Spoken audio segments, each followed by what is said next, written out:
안녕하세요, 금고엄마입니다. 오늘은 개인연금 중에서 연금저축펀드에 대해서 조금 더 구체적으로 알아보는 시간을 갖도록 할 텐데요. 요즘 저금리 시대라 노후자금을 조금 더 확보하기 위해서 연금저축펀드에 가입하시는 분들이 많이 늘어나고 있습니다. 연금저축펀드가 자산배분 효과도 있고 안정적으로 자산을 늘려갈 수 있기 때문에 인기가 많은 편인데요. 그럼 저와 같이 한번 알아보실까요? 연금저축이란 노후에 받을 연금을 내 돈으로 내고 개인적으로 가입한다 라고 해서 개인연금에 해당이 되는 것이고요. 이 자금을 펀드로 투자한다 라고 해서 개인연금의 연금저축펀드 상품이라고 합니다. 자, 그럼 연금저축펀드를 가입하면 어떤 혜택이 있을까요?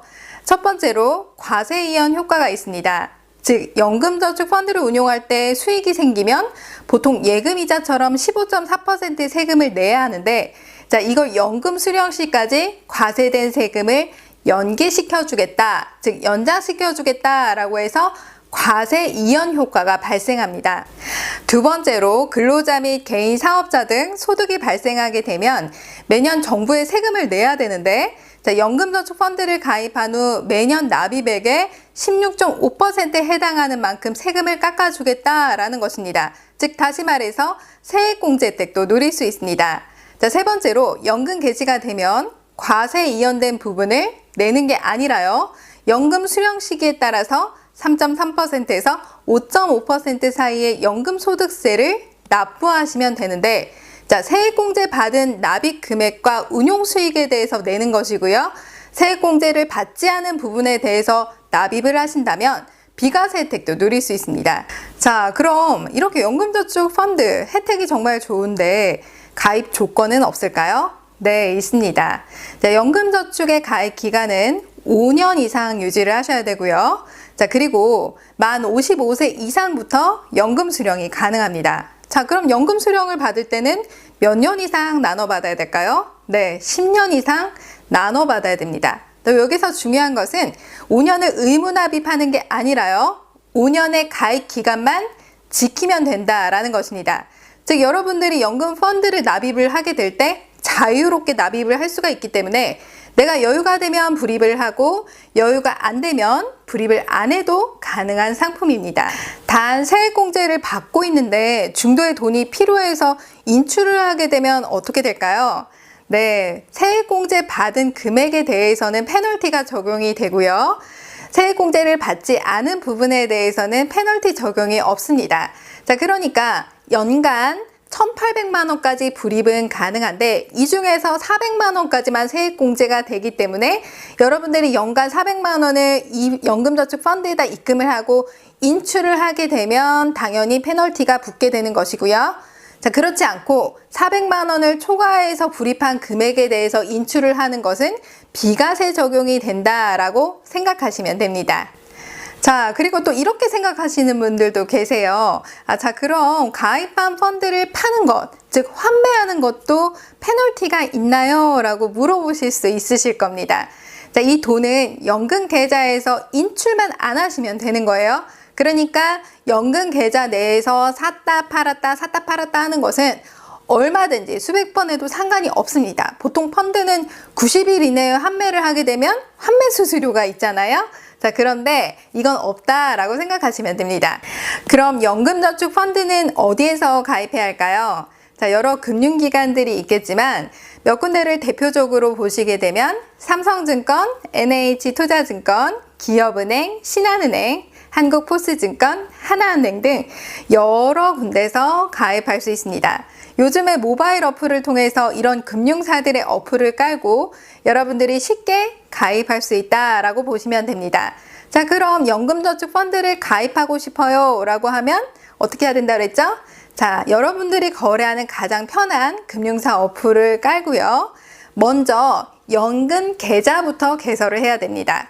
자, 이 연금 계좌를 개설했다면 여러분들이 입출금 통장에서 자, 투자할 연금 계좌로 납입을 해놓고요. 이 연금 계좌에서 여러 가지 펀드가 있겠죠? 이 펀드나 ETF 등을 매수하시면 됩니다. 가입할 때 납입 방식은 보통 두 가지로 나뉘어지는데요. 임의식과 적립식으로 설정이 가능합니다. 임의식은 기간 금액 따로 정하지 않고 자유롭게 납입하는 방식이고요. 적립식은 최소 1년 이상 계약 기간을 정하고 금액과 횟수 제한 없이 자유롭게 불입이 가능한 납입 방식이라고 보시면 됩니다. 사실 이 두 가지 방식은 모두 자유 납입이 가능하고 적금처럼 매달 자동이체를 걸어놓고 펀드를 자동으로 매수할 수 있습니다. 또한 계약 기간을 1년으로 만약에 여러분들이 설정해 놓았다고 하더라도 만기는 계속 연장이 되기 때문에 추가 매수도 가능합니다. 그렇기 때문에 크게 신경 쓸 필요는 없다라고 생각하시면 됩니다. 자, 그리고 자동이체를 해놨다. 꼭 해야 될까요? 네, 지켜야 되는 거 아니에요. 자, 안 빠져나가면 그만입니다. 즉, 납입 의무가 없기 때문에 자유납입이기 때문에 자, 매수가 그냥 안 될 뿐이지 여러분들이 그것 때문에 크게 신경 쓸 필요가 없다라고 보시면 됩니다. 또 금융사별로 거치식 항목이라고 따로 있긴 한데요. 그 항목이 있다면 거치식을 클릭해서 한 번에 목돈도 불입이 가능한데 자, 추가 납입이 안 된다는 단점이 있기 때문에 보통은 여러분들이 임의식으로 클릭해서 넣으셔도 됩니다.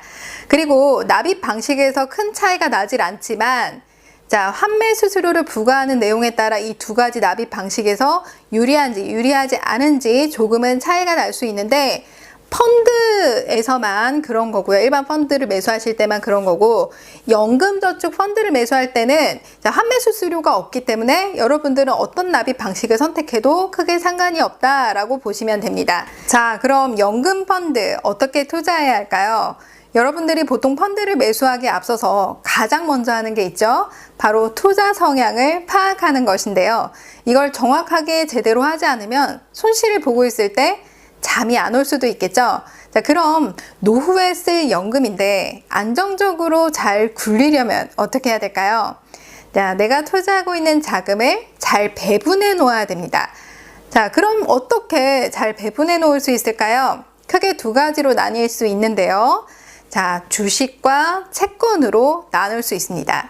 즉, 위험자산인 주식과 안전자산인 채권을 적절하게 담아가는 과정을 통해서 나의 연금 계좌를 안정적으로 적절하게 담아갈 수 있다라고 보시면 됩니다. 자, 그럼 주식과 채권 어떤 차이가 있을까요?